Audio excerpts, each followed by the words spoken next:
Hello class.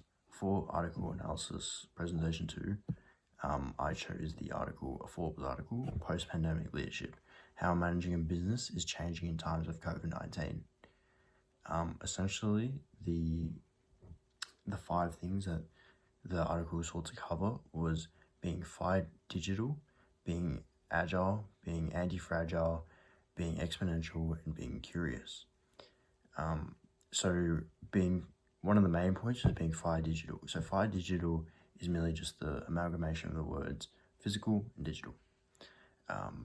Essentially, it is hoping that managers see that we can no longer rely on the bricks and mortar of having real stores. We have to rely on e-commerce, or we have to create platforms of e-commerce so that consumers can purchase products and purchase services.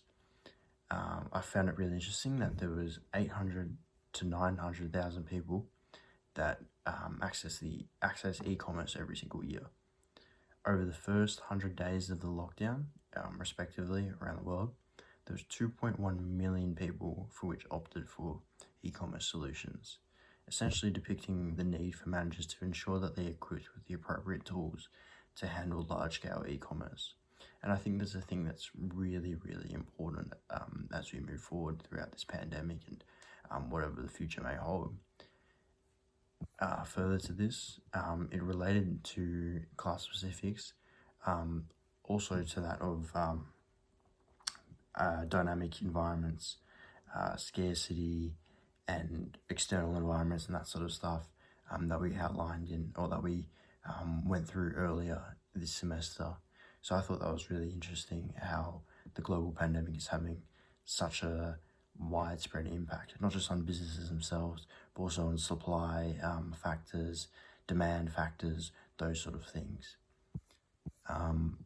Wasn't too sure if anyone would really agree or disagree with the article, but yeah, I guess perhaps some pharmaceutical and personal protective equipment industries may have found it easier, just because there was so much more demand. But then again, they would have struggled to find the supply side factors, or they would have struggled with supply side factors rather. That's a better way of wording it. For the practical management setting, I found that the 5C model explored throughout the piece was really, really good. So the 5C model is about care, cause, collaboration, creativity and courage. So that's one thing for which that I believe could be implemented throughout management's